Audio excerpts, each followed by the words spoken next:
I mean, the nature of the system is like that. Somebody has to make a decision. And that is why we put in place sufficient checks. Evans, I'm so happy about that. To check discretion. Absolutely. Where are the sufficient checks I'm coming to tell you. to check your discretion here? No, absolutely. You ever sitting there today, you see me sweating, I'm answering your questions, you in the comfort of your chair, putting all these questions to me. That is why you would not have the responsibility of bringing about this document. I would have to. I'm a politician. But I'll come back to it. Yes. I'll answer it. So that's why I have the responsibility of doing it. So somehow somebody would have to do it. Then you talk about what are the sufficient checks and you talk about to check your discretion in this matter? Your Article 296 of the Constitution talks about all these discretionary whatever. These discretionary issues are all embedded in the concept of judicial review, which has been articulated in this document. Evans.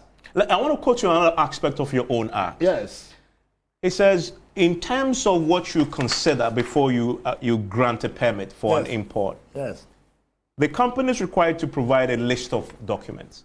One is the particulars of the principal officers, directors, and partners of the company or firm.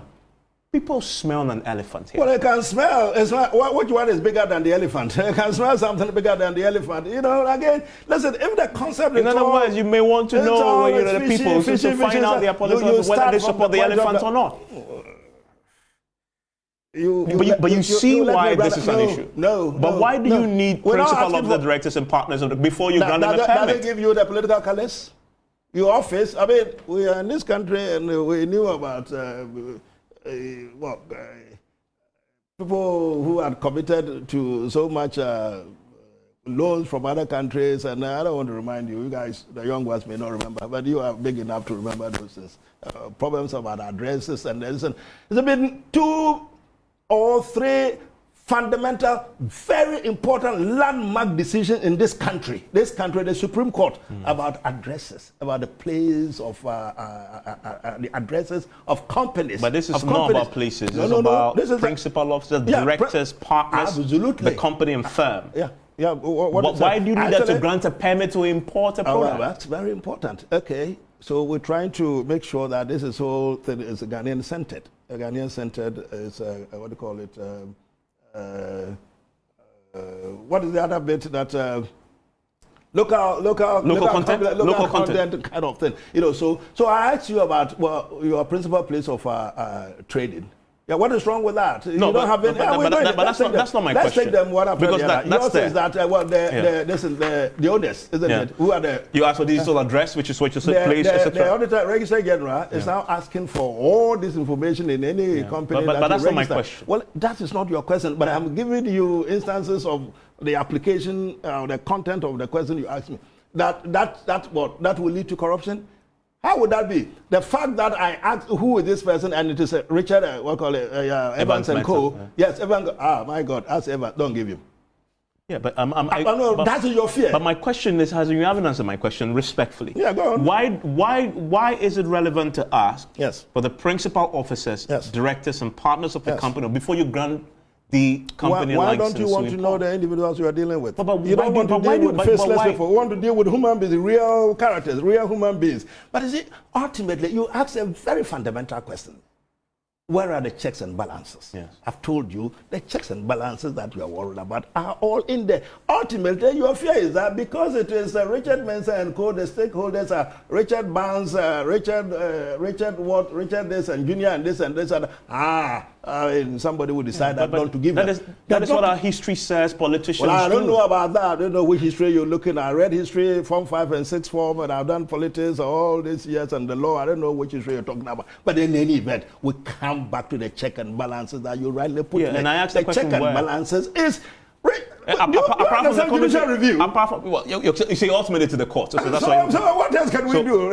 So that's if I decided that I don't like your head, and that's really I like your head. You know, your head is just like, well, it's not as bold as mine. But because I don't like your head, I won't give you. You go to court, and it's a complete non sequitur. By way of making a decision. I mean, it cannot follow that because of your face, your head, or whatever. So much negative decision will be there. The court will have no hesitation in striking it down. The timing of this. I mean, you're going into an election year. I mean, people don't read a lot into this. Why are you? Okay. Going into elections, so what? You're going. Well, this obviously some have raised a concern. That it is placed at this time, year before the election, because it could actually potentially become an avenue for raising funds. Let's be reasonable. I'll stop pandering to this foolishness. I'm not going to answer any more of these questions. I mean, I've told you what it's all about. There's the court, and everybody thinks that anyone has that mentality that is going to line the pockets of whoever. Which one is it going to manifest itself? How is it going to line itself up? You are afraid that I won't give you because you are Evans Mensah.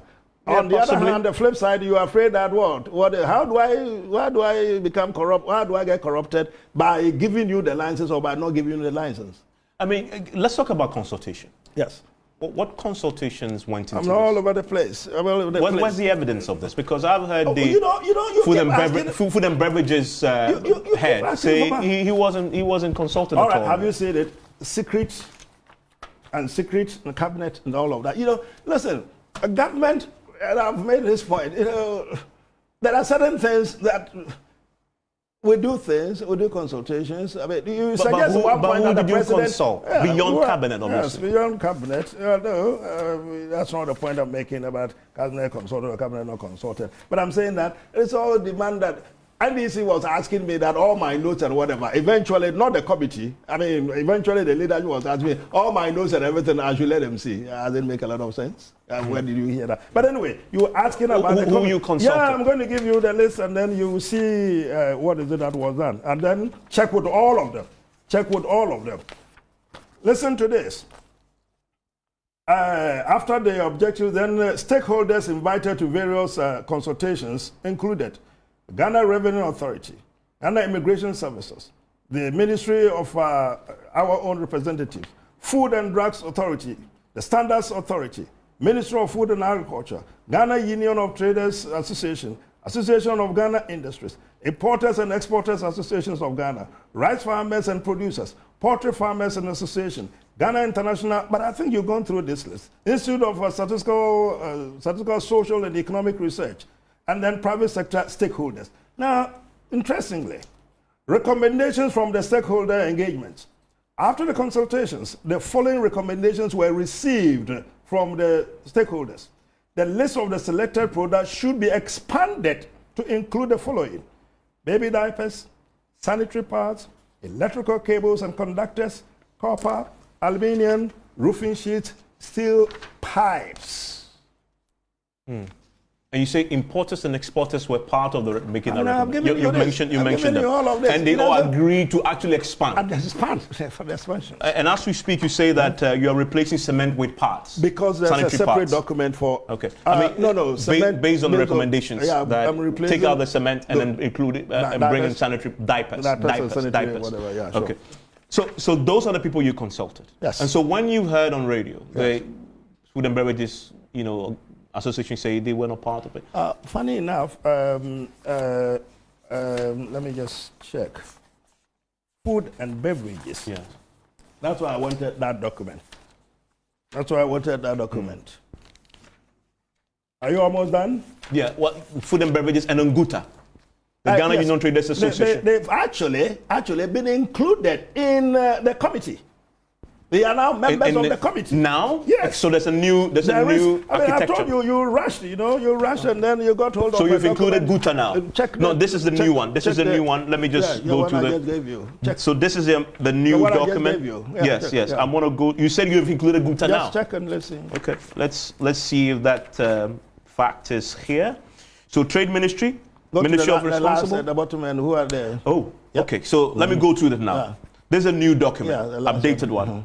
It says before we had Food and Drugs Authority. Is there? Now you added an expert in international trade nominated by minister. Okay. You've added the Association of Ghana Industries. They were there before. You've added the Ghana National Chamber of Commerce. They were there before. That's before.